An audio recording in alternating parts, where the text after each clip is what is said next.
Good morning, everybody. I'm Susanna Url. I'm the Williams Chair for the Study of Abraham Lincoln and Civil War Studies here at Mississippi State University.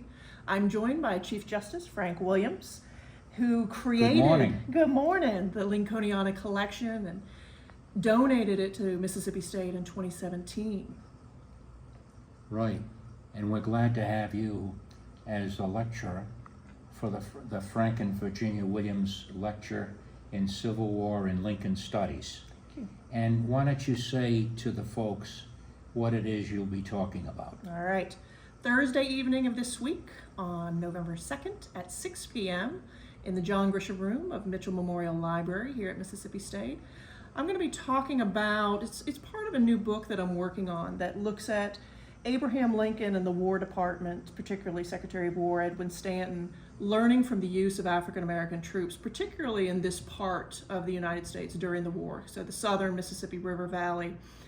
What was going right, what was going wrong, how they adjusted policy as they learned from this, as they heard from officers in the field, in some cases from the soldiers themselves, and how it actually changed some of their own attitudes, not just on how the war should be waged, but I'll be talking about how Lincoln's attitudes changed as well, not just on the war itself, but how black military service changed some of his own political views for how the nation should move forward. And I think that's important because even Lincoln, as you've pointed out, changed, evolved really in a way because he got to trust African-American soldiers and encourage the enlistment of them, and I'm sure your book will talk about that.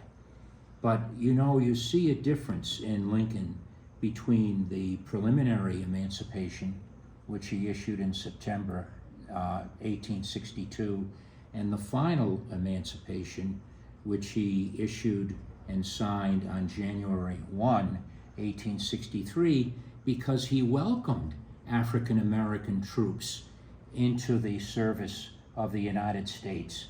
The preliminary proclamation did not. Right.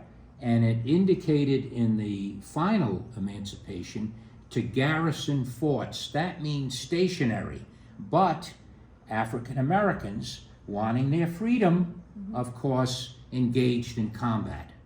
And that, to me, is very important. Yes, absolutely. And the book itself goes into the challenges that come from men who are seeking freedom, but the way to do that if you're enslaved is to join the army, which is not a place where people talk about experiencing the most freedoms, right? Through military service, and it creates problems. And you were trained by white NCOs, and at least initially, they did have African Americans eventually, and white officers. Right. So that was another straw. Rub. Yes. Yeah. So that'll be the focus of the talk Thursday evening. I hope you can join us. Gates go up at 5:15 to ease parking. Look forward to seeing you.